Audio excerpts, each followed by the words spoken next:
Over 52 years of professional golf, Arnold Palmer won 62 PGA Tour titles and 7 majors.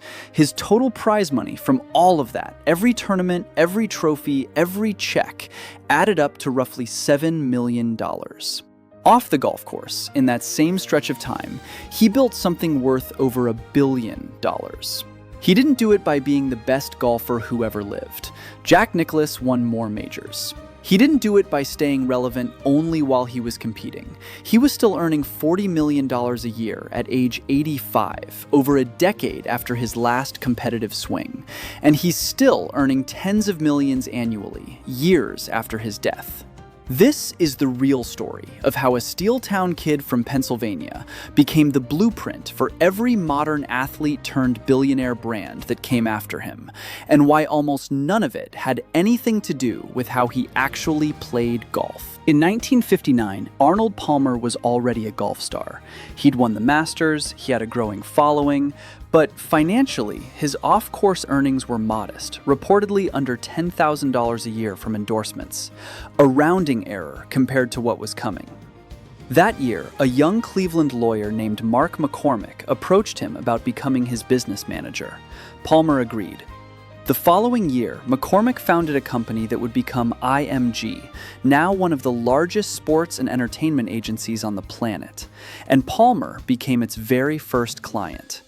Within 2 years of that handshake, Palmer's annual off-course earnings had jumped to roughly $500,000. That's not a modest bump. That's a business relationship rewriting the entire trajectory of an athlete's life, in real time, before almost anyone else in sports understood this kind of deal was even possible. Here's the part that made Palmer different from other talented golfers of his era. McCormack didn't just sell Arnold Palmer's golf game. He sold Arnold Palmer the person. McCormack identified a specific combination of traits that made Palmer uniquely marketable.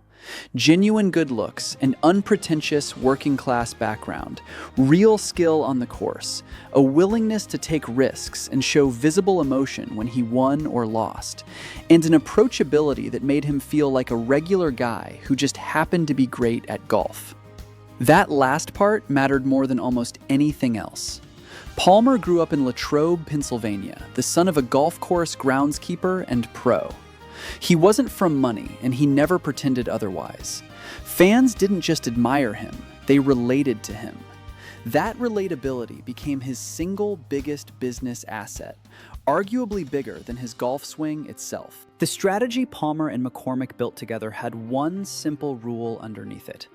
Palmer wouldn't endorse a product unless he genuinely believed in it and actually used it himself. That authenticity is exactly why the endorsements kept compounding instead of fading. Audiences could tell the difference between a paid spokesperson and someone who meant it. Once Palmer's brand took off, something interesting started happening. Rival companies began competing just to sponsor him. Every time one of Palmer's endorsement deals came up for renewal, a competing brand in the same industry would be waiting with a bigger offer. That's how he moved from one airline deal to another, one hotel chain to another, one car brand to another, always trading up, always increasing the paycheck, simply because demand for his image kept outpacing supply. Over his career, Palmer's endorsement portfolio included Wilson Golf Clubs, United Airlines, Hertz, Rolex, Cadillac, Pennzoil, Heinz, Allstate, Callaway, and dozens more. His first Wilson deal in 1959 actually required him to return the clubs if he ever stopped playing professionally. He never had to find out what that clause meant in practice. He kept competing for decades.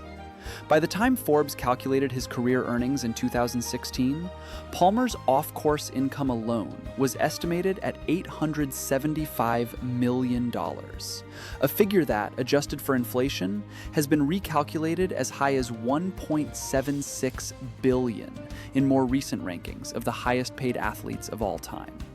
To be precise, that's total career earnings, not liquid net worth at death, which sat closer to $700 million. But even using the more conservative number, it places him among the wealthiest athletes in history, almost entirely built on business, not prize money. Endorsements were just one piece. Palmer built an entire holding company, Arnold Palmer Enterprises, founded in 1961 alongside McCormack, that stretched into businesses that had nothing to do with swinging a golf club. He co-founded the Golf Channel, helping create an entire television network dedicated to the sport he'd helped popularize in the first place, a network that still exists today. His design company put his name on more than 300 golf courses across the world, each one a licensing and design fee on top of whatever endorsement income was already rolling in. He owned Bay Hill Club and Lodge in Orlando, which became not just his home course, but the permanent host site of the tournament that now bears his name, the Arnold Palmer Invitational. In 1974, he even bought into the car dealership business, purchasing a Cadillac dealership in Charlotte, North Carolina, and later opening Arnold Palmer Motors in his own hometown of Latrobe, a dealership that stayed open for 36 years. And then there's the drink.